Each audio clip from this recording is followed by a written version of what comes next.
Welcome to Aspire and I Have the Right to podcast, where we amplify voices, share stories, and drive change in the fight against sexual assault. We explore the critical issues surrounding student safety, institutional accountability, and survivor empowerment. In every episode, our goal is to provide insightful conversations with survivors, experts, educators, and advocates, giving you, our listener, valuable information, resources, and actionable steps to create safer environments and cultivate a culture of respect and consent. Today, I'm your host, Katie Shipp, Executive Director of I Have the Right To, and I am joined by two remarkable women, survivor, author, advocate, and filmmaker Chessy Prout, and her mother, my co-host, Susan Prout. Together, they co-founded I Have the Right To, with a vision for a world where every student can pursue their education free from the threat of sexual assault. Thank you, Chessy and Susan, for being here today. Chessy, in our last episode, we got to hear from your parents, Susan and Alex, about what happened at St. Paul's School and your journey through the justice system afterwards. Could you share what it was like for you immediately after the assault and what ultimately propelled you to share your story publicly? Yes, yeah, of course. And thank you so much, Katie. I'm so excited to be here and kind of turn our dinner table conversations to the public to hear.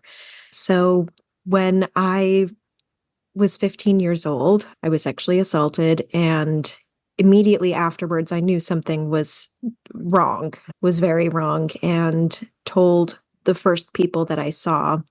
And I think it was something that was so painful that I just couldn't keep it inside. I tried to hold it together for my sister's graduation, but at the same time, I knew that I couldn't handle this or deal with it alone.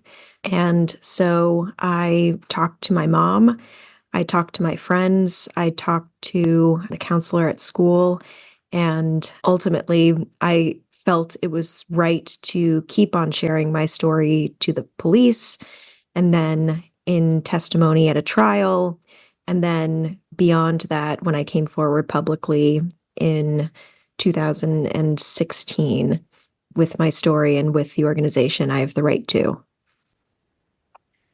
Thank you, Chessy. We learned from your parents that there were quite a lot of barriers in your path towards sharing your stories, and where we would all hope that you were met with support. Instead, you were not met with support and were actually encouraged to be silenced. And as I was having the conversation with your parents, and I've heard your story so many times now, every time I'm just so impressed with your ability to use your voice. It's unique, especially among survivors, because unfortunately we have a climate that doesn't always honor survivor voices.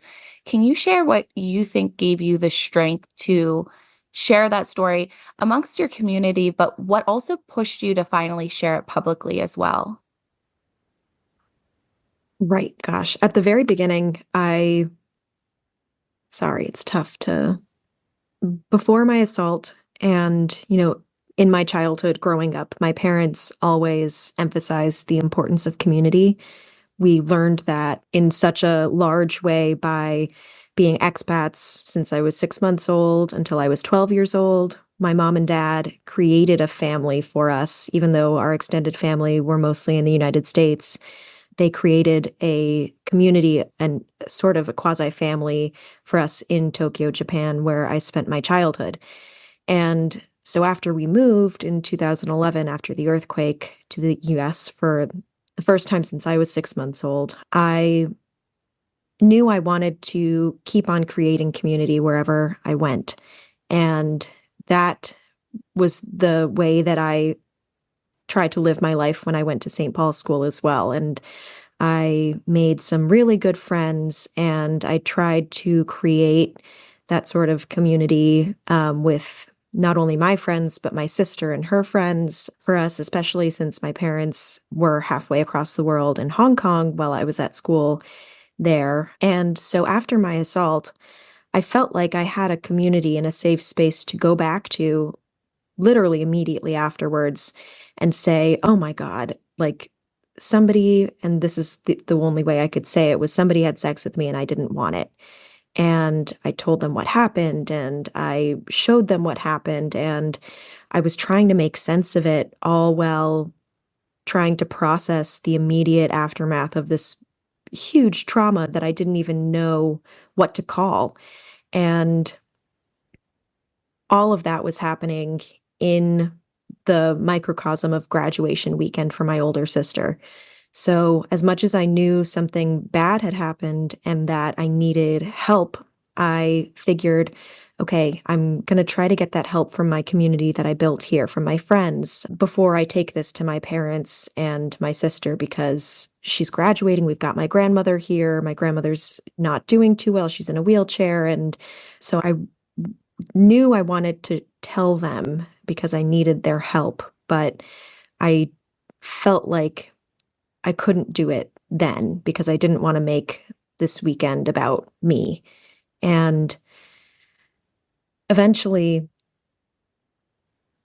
of course, it became too much for me to hold on my own, and rumors started spreading around campus. And I told my older sister, who, said to me the most important thing I could have heard, which was, "It's not your fault."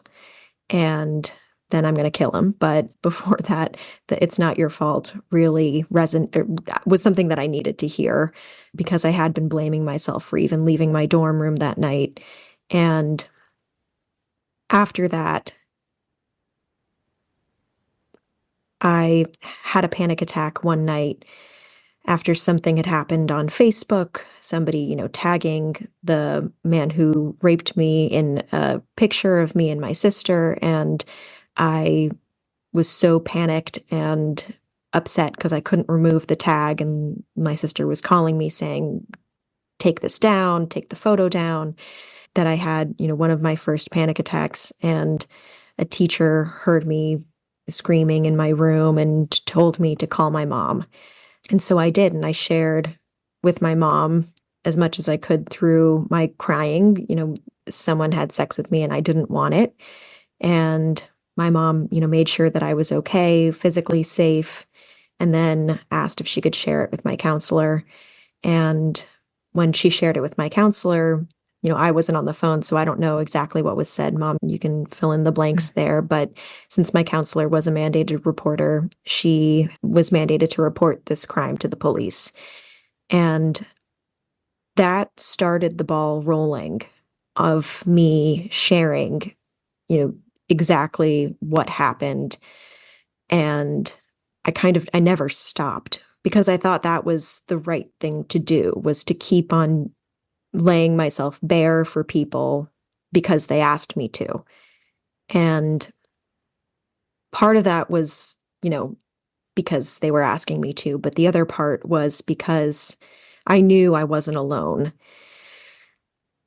And not just alone in that I didn't have any support, but I knew I wasn't alone in my experience. In the days after I was assaulted, before I even knew what to call it, that it was sexual assault, that it was rape, a handful of girls came to me in my dorm and said that he had done the same thing to them, and same exact things. And I was incredulous. I just couldn't believe that he could be doing this to so many different people and not know that it's wrong.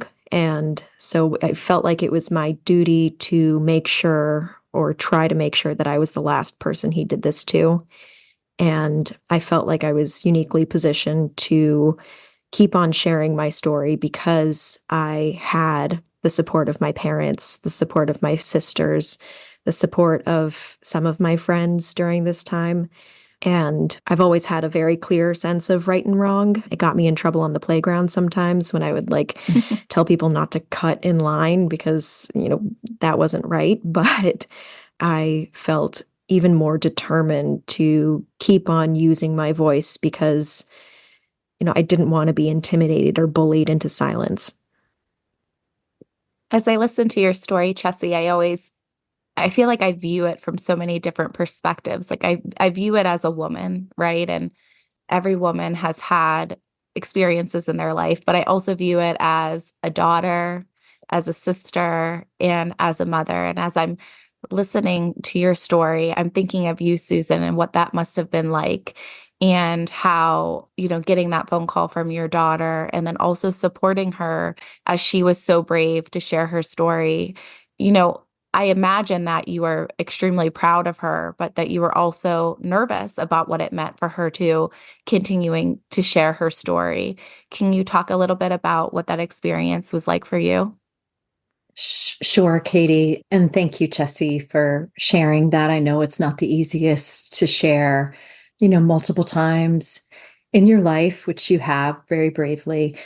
So the night that Chessy called me, she said those very words. And I remember I didn't have any other words to share when I spoke to the counselor. I just repeated what she said. And I was a grown woman and I should have had the words, but I didn't. And that's when her counselor said, Susan, that sounds like rape. And it gave me pause. That whole night, of course, I laid in bed awake, just so concerned for her safety and well-being. I know, honey, I'm sorry, but it was the most important thing to me that Chessy was safe. I didn't think about the future. I didn't think about anything in the past. I just said, I just want my daughter to be safe. And I want to be able to hug her when I get up there in the morning. And thank God she was. And she had a caring friend that night who took, physical care of her. And for that, I'll always be grateful. And yes, I'm so proud of her that she was able to, call me that night. I get emotional watching the two of you because it's such a beautiful thing to see. I've represented hundreds of survivors throughout my career, and it's not often that survivors have this beautiful support system within their family unit. And I'm so proud to work with the two of you and to see this support that you received, Chessy. And as you were telling your story, something that you said really actually gave me goosebumps. You said, I shared my story and I never stopped. And it really sort of made me take a breath because that's so powerful that you've had that strength and that determination. And survivors, things don't always go the way that we hope things will go. People that we think should be held accountable are not always accountable. Institutions that do it wrong sometimes continue to do it wrong, even when people are yelling and trying to get people to pay attention to what's going wrong. And what we have to do is, like you said, take your example and never stop. And I hope that anyone listening can take that as an inspiration because that's what we have to do. We have to keep going and we never should stop. And we have to keep amplifying voices like yours, Chessy, and yours, Susan, and let people understand this experience and realize why they need to be taking it seriously. So, Chessy, I know that at some point in your path towards survivorship, you decided to write a book. It's called I Have the Right to, a high school survivor's story of sexual assault, justice, and hope. Can you tell us a little bit about what writing the book was like and what it's been like since you wrote the book? The first time I even thought about the possibility of me actually sitting down and writing my story down was when I was doing a panel talk at Yale and Quinnipiac Law School in New Haven, Connecticut, on a fall day, invited by a powerful advocate and survivor, Charlie Pillsbury, who has been a great support to me and my family. It was shocking to me how surprised and shocked the students were to hear what had become everyday fodder for me and my family, either responses from attorneys or things that the school, St. Paul's, was doing in response to my assault. And people were gasping, openly gasping in the classroom. And on that day, it was a special presentation because Jen Abelson, then Spotlight reporter for the Boston Globe, had come up to or down to Connecticut from Boston to meet me and my parents for the first time. And eventually, I learned at lunch later that it was actually Jen's birthday that day that she was with us, which made me just feel so grateful. And also, it was a new feeling of gratefulness that somebody in the media cared this much to hear directly from a survivor versus the different news outlets that had been, writing about this crime story using very perfunctory terms like, the alleged victim, and then using very laudatory terms for my perpetrator, explaining all that he had lost. Well, in the name of respecting my anonymity, just left me as a one-dimensional victim. And so Jen's commitment to learning about my family's experience with the legal system, with the media, it was wild for me that somebody cared that much. And then that the students that were listening to our presentation were caring so much about what we had been through in the legal system. And so I think at that moment I became open to sharing my story in a longer form way. And it also was difficult for me to continue to keep on sharing my story. I know I said, I started saying it and never stopped, but at some points I did want to stop because how it's not fun to relive the most horrific, brutal day of your life over and over again in police interviews, in trial settings, in therapy, in, these talks that I was doing to try to show people the human behind the minimizing word victim. And I kind of figured that if I put everything down on paper in a book, that would be a better, less harmful to me way to get my story out there to more people so that they'd be able to put a human being behind that label of either victim or survivor, because that's just one sliver of an aspect of who I am. And I wanted to share with people not just my experience as a survivor, but also before then too, and how the trauma that I'd experienced prior to my assault had impacted me in a way that led to how I reacted after my assault and the mental health struggles that I had prior. And I was really inspired in the book writing process too by this book by Emily Linden called Unslut. And the book is her middle school journal. And in the journal, she writes annotations and commentary on her words that she wrote as a 12-year-old. And I was just so inspired by the openness with which she wrote about such a formative, and also just being in middle school can be so embarrassing sometimes. And the things that we say and do as middle schoolers can be, we can cringe looking back at it. But I was so inspired by the way that she owned her emotions that she was feeling in that moment, because what we feel at every stage in our lives is so real, even though like crying about a rain, like messing up the softball finals was like, that was like the big thing that I was feeling in middle school. And then now I was like, oh, well, why would I cry over that? I've got bigger things to cry about. But I digress. I just think it's so important that we validate our emotions at each and every age. Like going through the writing process, that was why Jen and I decided to write it in first person, present tense, because I wanted to kind of write from the perspective that I was at each age versus with the lens of not even adulthood. I was I was 18 by the time we finished the book, but just being older. But yeah, I hoped that in writing my story, I could validate others' experiences and share some hope or guidance or just for what other people are also going through.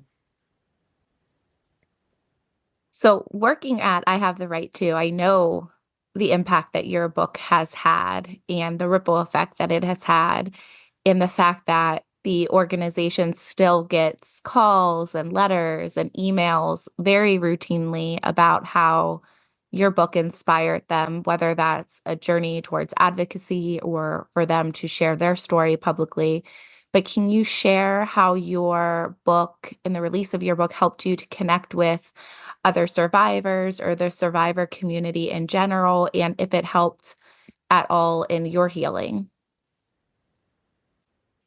Well, it was one of the most interesting, fulfilling experiences of my life to be able to go on a book tour. I never thought I would ever go, like, have the privilege of going on a book tour and traveling around the US and internationally as well, and hearing how people identified with certain aspects of my story and experiences. It felt so everywhere I went felt like such a loving environment, which I thought was really special, that people who had read my book not only read it in the first place, but also felt comfortable enough to come to me and share their personal stories and how it's impacted them and what their experiences were that were similar to what they read in the book. And I feel like that solidified the idea that there is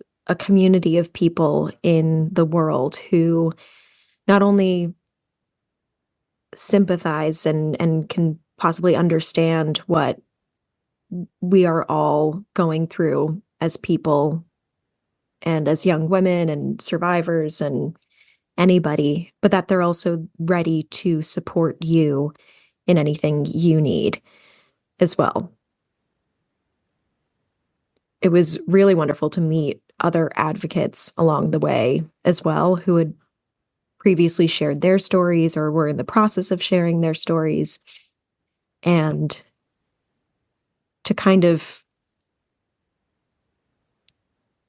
learn from them and their experience of sharing the personal so publicly and how they take care of themselves as well.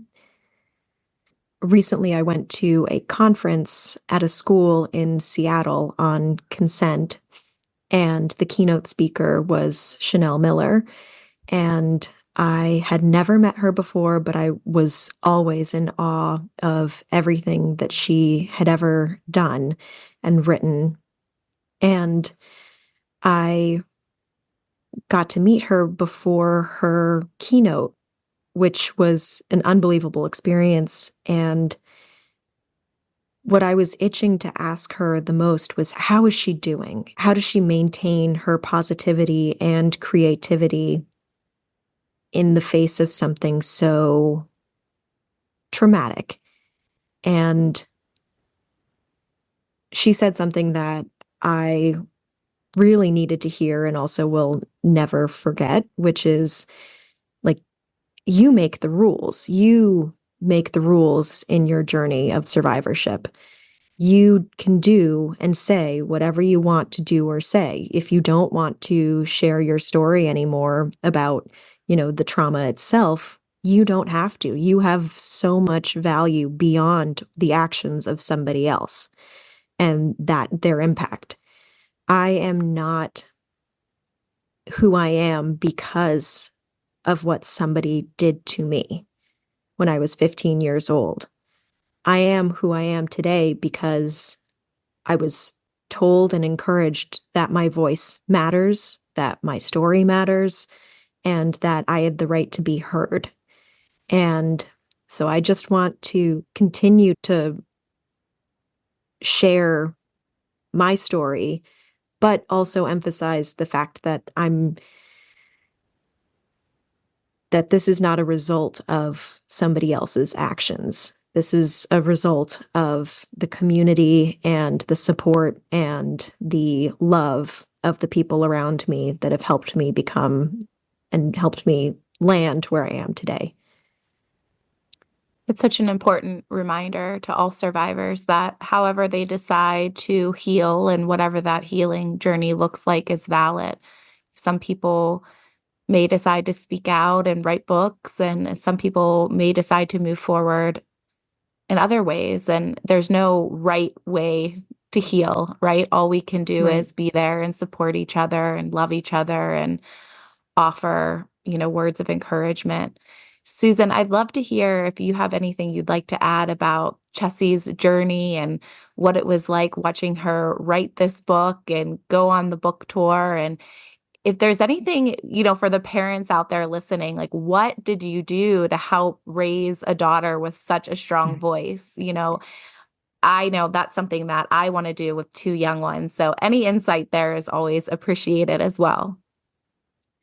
Wow. Well, thank you, Katie, for those questions. And Chess, honestly, I don't know if I've ever heard that story about your interaction with Chanel. I know you had corresponded with her when she was Jane Doe and she gave you a shout out in her book, and that, she also looked to you for how you handled your experience before she decided to come forward. But that is absolutely beautiful. And I just want to say, in my completely unbiased opinion here, as your mother, can we just take a moment? I am so proud of you. You've always been such a thoughtful, reflective, caring person. You have such creativity and you see so much in the world, Chess. And yes, you were all those things at 15 and you were developing them before this happened to you. And I just want to say that amen to what Chanel said to you, because as your mother, that's been my number one goal, as I'm sure most mothers out there listening who might have a survivor child. We just want you to be able to be the person you're meant to be in this world. And that was my number one mission. And I've recently gone back looking at some photos. We have piles and piles of them that need organizing. And I happened to look at pictures of you that year before you were assaulted and after. And you were just so young. At 15, you were so incredibly young. And for people to have spoken about you and talked about you the way they did, it's just mind-boggling, because you are a child and you did not deserve anything that, all the factory of gossip and all the people that were the naysayers and supporters of your perpetrator. I forgot about the book on Slut that you talked about. And I'm so glad you brought that up. It's a book I want to take a look at again. Yes, I see it. Yep. I'd like to share it with some of our survivors. Katie, watching Chessy go through the writing process with the amazing Jen Abelson, who I can't say enough, things about. Jen is the consummate professional.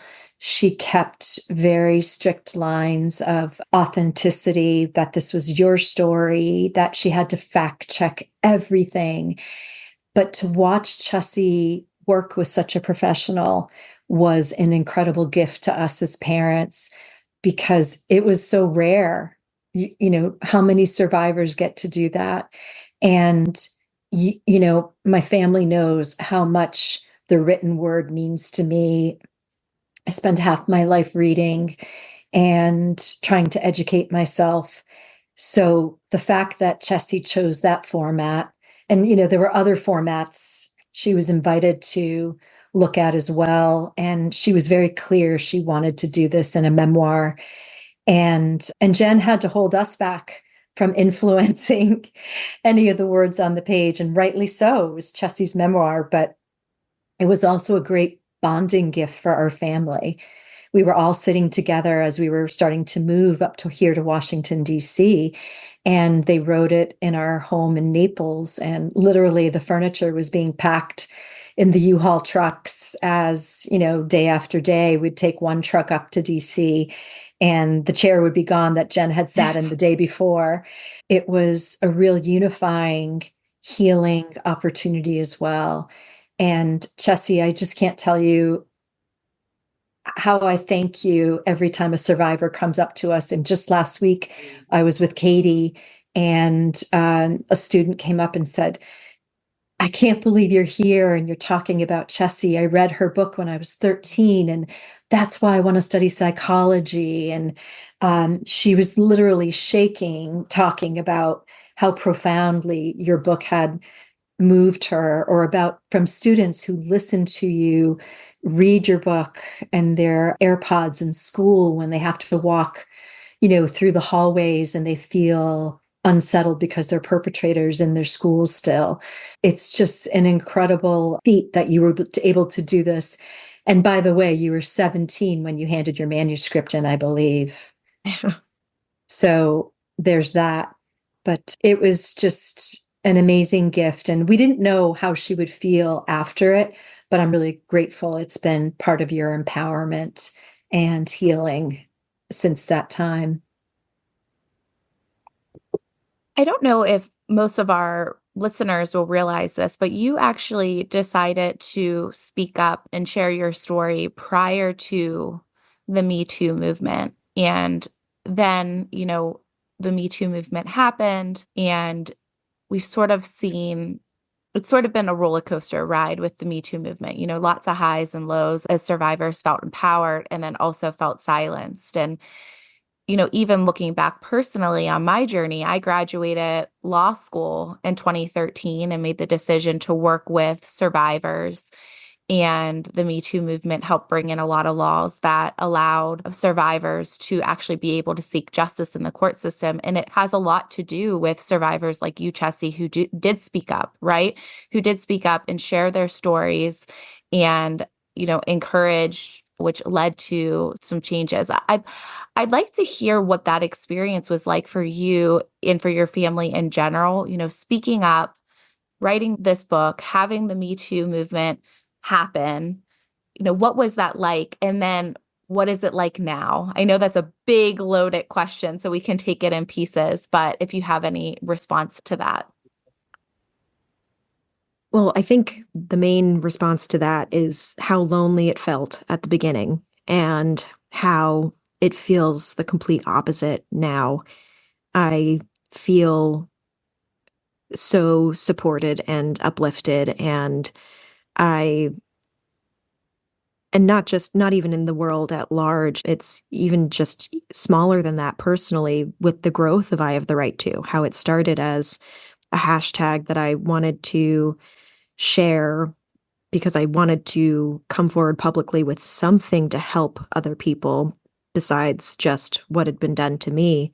I was like, that's not going to help anybody. Like, I didn't know what else to do besides, or that was my purpose coming forward, was to help other people. And so seeing the growth of I Have the Right To go from a hashtag to this organization that now creates programming, supports survivors and their families personally, and has been part of so many movements that are so much bigger than even the issue of sexual assault, that hit on mutual respect and empathy and creating responsible citizens of the world. I'm just so proud of the growth of I Have the Right To, and thankful for you, Katie, and for everybody on the team, the growing team. I said this last year, privately to you guys, but, it really hit me that a lot of organizations are founded when the person that they're founded for has passed away. And I just felt this extreme gratitude that I didn't have to die for this issue to become so important to my parents, to our friends, to our family, for them to take up this mantle, allow me to have such a full life.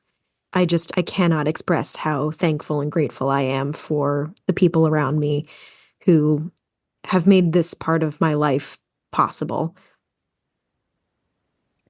I'm constantly thankful as well, Chessy, for the community that your family has built and for the community that they have built with the organization. I Have the Right To It.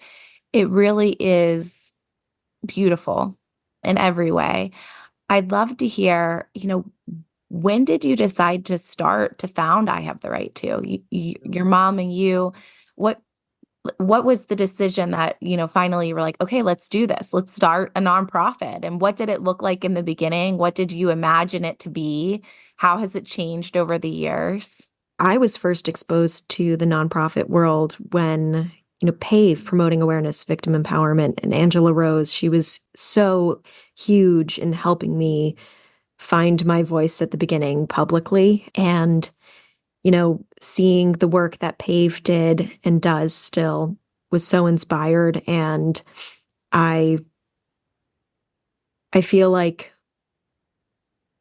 all of us in our family had a message to share now, not just me. It was my mom and dad felt so passionately about, creating ecosystems of respect and, sharing the impact of a sexual assault on families and also helping other parents who are experiencing the criminal justice system through their children for the first time. And so I think, gosh, I was so young when all of this was happening. I think my main job was to do some patents. I did.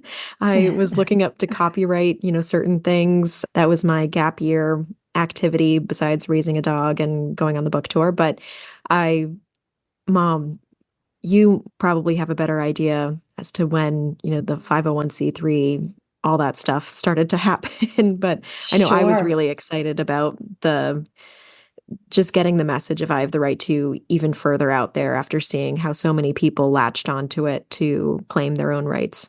That's right. That's right. And thank you for mentioning Angela. She was so loving and joyful about this work. And really just kind of, we moved all the way up here to Washington, D.C. to be closer to her Mhm. and to other advocates. And then sadly, they moved out of the city back to their family. But, we stay in close touch. But it was after all the readers of your book started reaching out. They just wanted to talk to you. They felt like they knew you. You had revealed so much of your inner thoughts that they felt like she's my friend, not only a fellow survivor, but she's my friend. We were really adamant that there was more work than for just one person to do. Excuse me. There was more work than just one person to do, and that you needed a team behind you to support this message. And that's when, as I said, we made a decision to move to Washington, D.C. It was sadly this 2016 as well when President Trump was elected. And I remember you felt like it was a referendum on everything you were going through. You were so disappointed that night of the election and then afterwards. And it was really traumatic for us as a family. And we lived in a community that really was beyond a red state. They just didn't seem to understand everything we were talking about. So we moved to Washington, D.C., and started to align ourselves with other fellow advocates, the wonderful Leslie Morgan Steiner and the people at NRAPE on campus. And Dad and I realized that we were missing some older voices in this movement. We were missing the fact that there were a lot of us that hadn't spoken up about these issues before. So after you published your book, we had a flood of survivors who wanted to speak with you and felt that they knew you after reading your words, Chess. And that's when I told Dad I wanted to do this full time and that we needed to make sure that not another survivor and their family were felt as alone as we did in those initial stages after a sexual assault. So now with I Have the Right to, Chessy, you've been busy touring the country and speaking with students, high school, middle school, college students about your experience and most importantly, how they can use their voice like you did. Can you tell us a little bit about how it's been, talking with young people and if there's any specific memories that stick out from interacting with young people? It's been so amazing to get to continue to share this message of, empowerment and encouragement to use your voice into 2024. And it's always so interesting to me because I have to realize that, my little sister, who was 7 or 6 or 7 or 8, when all of this was happening in 2013, 14, and beyond, she's now a freshman in college. And so the students that we're speaking to now and the students that I'm getting to talk to that are in high school or even just starting high school were so young and possibly definitely not aware of this, what had been done to me. And they've grown up in a Me Too, post Me Too kind of world. And it shocks me to my core to hear them say that they've experienced the same sort of things that I experienced from middle school, high school. And I just am incredulous that this is still a problem, that boys in schools are still rating their female classmates on a scale of 1 to 10 and holding up numbers, that there are still lists that boys will make at school, like hot or not lists, that girls are still bullying their peers and not believing them when they come forward to share their stories. And so I feel even more encouraged now to keep talking to young people because I wish we were further along. I wish some of these sort of rape culture things and trends and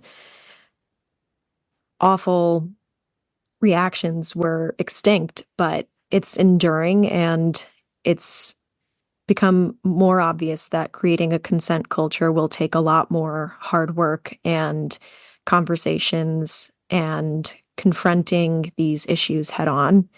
So I really enjoy talking to students who have such strong opinions and voices and have brought these sort of issues to the forefront in their classrooms, with their parents, with their friends. And it's always so encouraging to see a large group of young male students in these voluntary, elective keynotes as well, and to see that young men want to be a part of the conversation. They want to be a part of the solution, and that they're hungry to learn how to be better humans is encouraging to me. Something we're always talking about as an org is, our young people today, I think they have the benefit of the Me Too movement, but they're also so immersed in social media that it's really something that they're dealing with day in and day out. When I was in high school, social media didn't exist. It existed once I was in college. I know it was around, you're younger than I am, so it was around when you were, but even more so now. They're just constantly on their phones. So they're dealing with it at school, but they're also dealing with it in a lot of other ways. I was just at a school presenting not long ago and asked, for their screen time the day before. And multiple students said that they were on their screens for over 14 hours. And this rape culture is just getting perpetuated online. And a lot of what we do as an org is the two of you know, is try to counter that, try to give students and young people alternative options. And, it's hard work, it's important work, but I feel constantly inspired by the young people that we talk to. And Chessy, every time you go into schools, we just always hear how impactful it was. And it's why it's even more so important that, they get to hear stories like yours and be inspired by people like you. Another thing that I wanted to chat with you about, Chessy, is beyond your book and the nonprofit that you founded. As if that wasn't enough, you also recently directed a short film that is so impactful and different than a lot that's out there. So I'd love to talk about what your inspiration for that was and what that process was like. We share it often with schools, and it's one of the most requested workshops that we do. So I'd love to hear, what was that process like? How was that? How has it been since you created the film? Yeah, I mean, I always loved TV and movies growing up, and I really wanted to do something with film to share my story because that's what I went to college for. That's why I chose Barnard to go to for school because they had this program called the Emerging Filmmakers Program and the Athena Scholars Program, which is now just the Athena Center, which is incredible. But they had this program to support student filmmakers. And so I studied in school and applied for this grant with a script that I wrote based on a chapter of my memoir. And I wanted to share my story in a fictionalized way that allowed me to be creative and thoughtful and take control of the narrative in a way, writing the memoir itself. Jen and I were so careful to make sure that everything, absolutely everything was backed up. Like I if I was feeling a certain way on that day that we're writing about a day, we would go back into my Spotify playlists and kind of see the dates of songs added and, confirm, oh yeah, she added a lot of sad songs to her playlist that day. So, confirmed she was sad.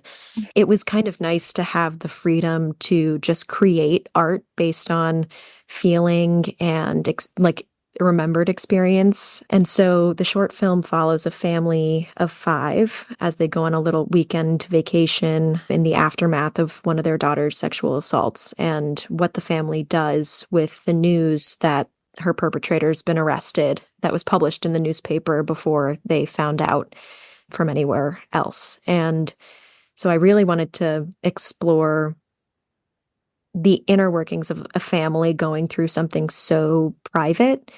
This trauma is not something that you can really see from the outside, so you never know who's going through something like this. And we rarely, if ever, get to see the inner workings of a family without whatever veneer they, try to put on, because that's, what we do. We tend to perform for other people to either say, yeah, everything's great, or kind of to downplay sometimes when we're going through tough things.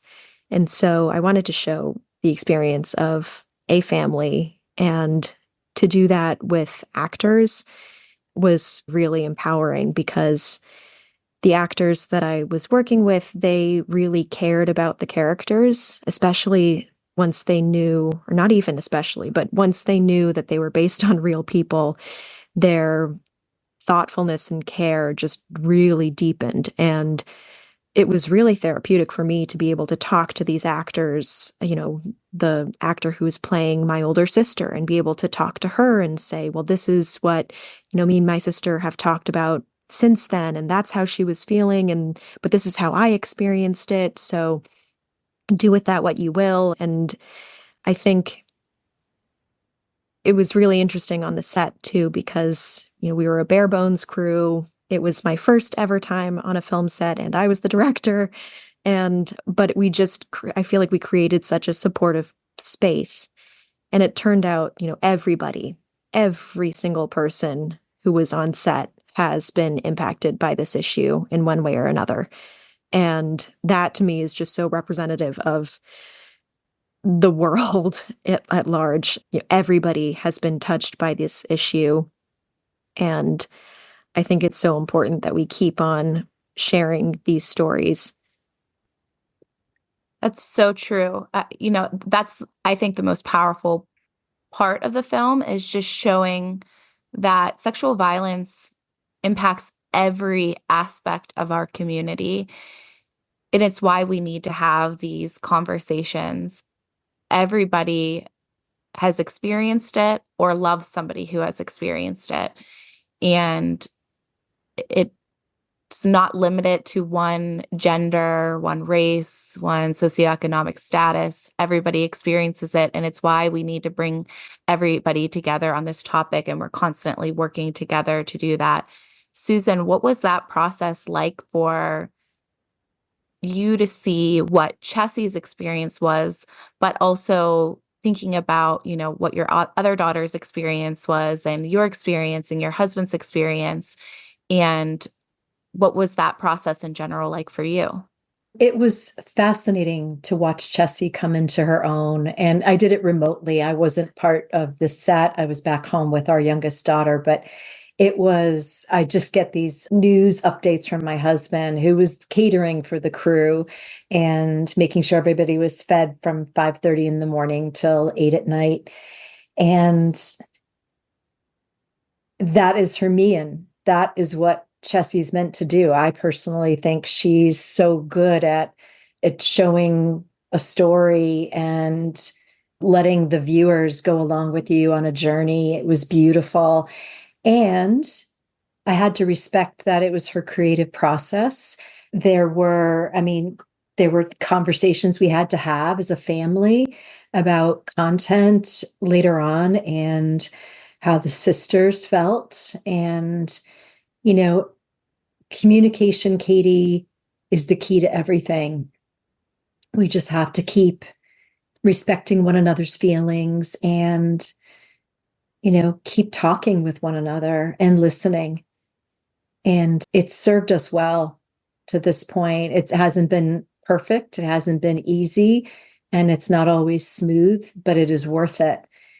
And I'm really proud of each of our family members for keeping those lines of communication open. Thank you, Susan.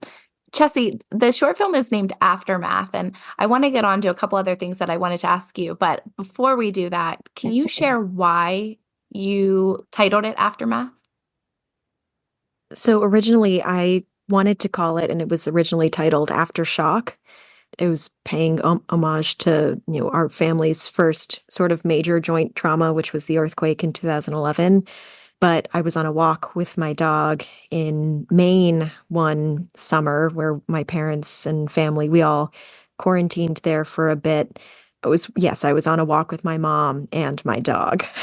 And my mom and I were going down this one street, and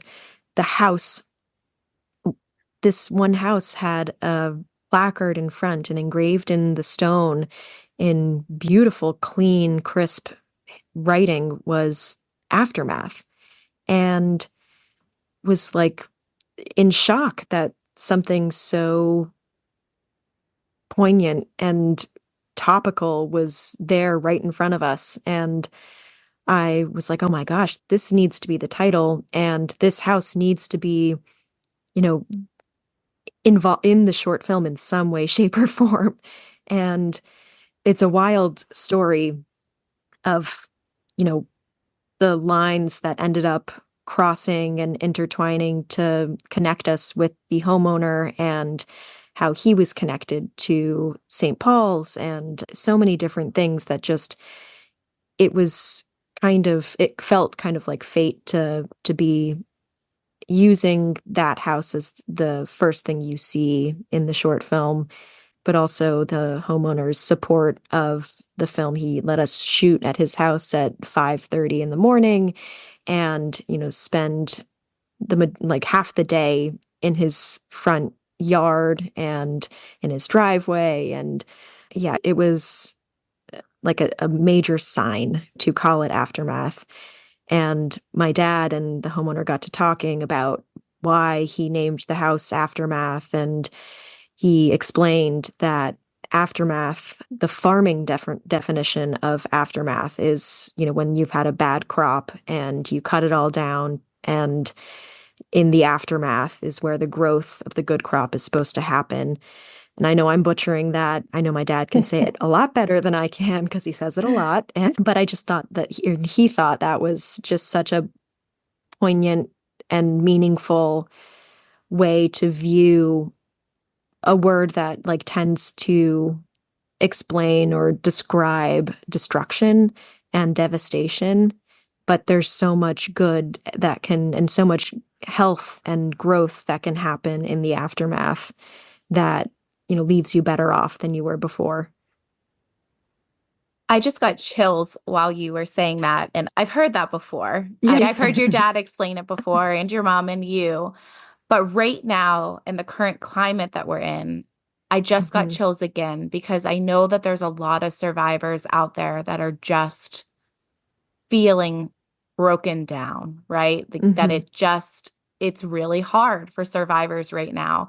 And just that reminder that beautiful things can come after really hard times. And we just, like you said, Chessy, we just have to not stop. So, Chessy, I really want to hear from you where your journey has taken you recently. What are you focusing on now and what's next?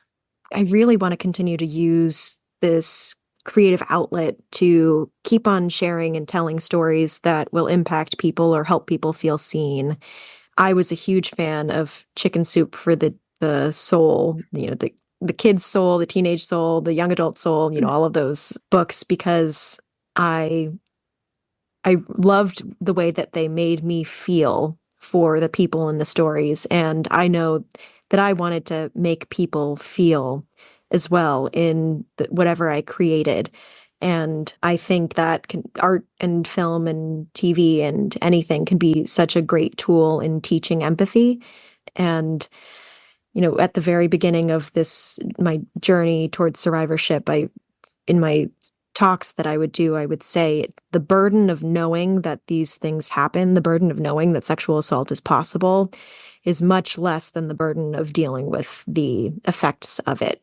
Because a lot of people were kind of shutting their ears and eyes to what had been done to me and would rather have believed that a young woman was capable of lying than that a young man was capable of raping someone. And I think that's reflected in so many ways today as well, that people would much rather, believe in a man than a woman. And so I want to keep on pushing for people to understand the different things that we all go through privately and hope that they'll take that into consideration with in their everyday lives and with their ballots and, with everything they do to hope to build like a more empathetic world.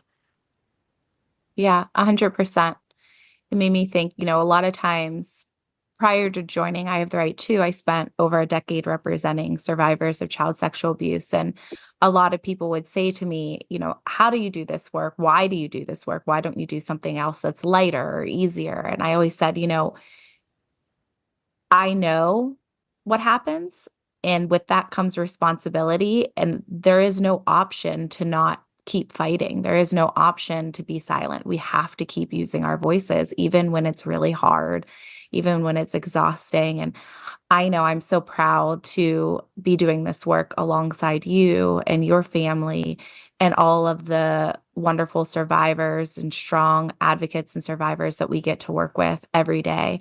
So before we wrap up, I'd love to hear from Chessy and Susan for the survivors listening, or for those who are supporting survivors that are listening. What would you say was most helpful during your healing journey, and what would you want them to hear from you? Well, I'd just like to share that the most important thing I've learned on this journey is that to trust your instincts. I was appalled that my daughters would be at such a celebrated school and not have the same rights as their male peers. And at heart, our organization is based on our most basic civil rights, your right to exist and be respected. And it's not about being a feminist. It's not about anything like that. It's about just the most basic, unalienable right. And those rights were ignored. And I believe our society is still on that path, unfortunately, with this latest election. I think it wasn't as much that someone said anything to us. It was more that what I've, had myself read and research. I mean, this issue has gone on since the beginning of time, where others have taken our bodies and our souls and our spirits and dominated them and used them for their own will. And that is just wrong. And that is not what was meant when we were all created. I'm passionate about this. And I will never stop trying to share this message with people. And it took my 15-year-old daughter to awaken my sense of justice inside. And Chessy, for that, I will always be so grateful to you, because it's been one of the great privileges of my life to be reminded of it. Thank you, Mom.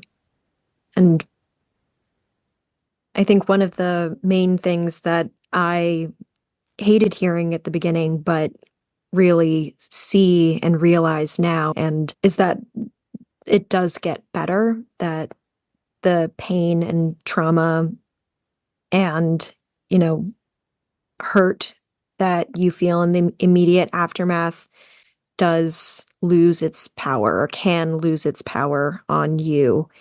And not completely, not entirely. It's, still with me now, even 10 years later, but it does get better. If you surround yourself with love and seek support, and I'm a huge advocate of mental health therapy. Therapy has played a huge role in my life, since I was 12 years old. I really feel privileged to have that safe space where, that space is my own, and I have the time to think and be contemplative about everything that I want and feel. But I think making that space for yourself, and for parents to allow their children the space to figure things out on their own, while offering, love and understanding and grace. My parents gave me a lot of grace in the aftermath of my assault to be angsty and, angry and frustrated and sad, and didn't ever tell me, never once to this day ever told me to get over it. And I know that's something that, some survivors have told me they've been told by people that they love and respect. And, it's that image of a mountain. This is not something to get over. It's something you work through. And that goes for any major trauma, I think, is that you can't get over it. It's something that's with you for the rest of your life, but you can move through it, and you will move through it. And so that would be, my main message. Thank you. I could talk to the two of you for many more hours. And Chessy, I hope that you will visit us again, and we can record more episodes together, because your insights are just so important for other people to hear. But I want to say thank you to both of you, Chessy and Susan, for sharing your heart and insights with us today. To all survivors out there, remember that your voice matters and you are not alone. Together, we can continue to build a world that protects, supports, and empowers every survivor. Thank you so much for listening. Like and subscribe to the podcast on all platforms. And if you enjoyed today's episode, please give us a 5-star rating and tell your friends about Aspire with I Have the Right To. Follow us on social media at I Have the Right To. Learn more about our programming for students, educators, and parents, as well as internships and mentorship opportunities at ihavetherightto.org. Thank you.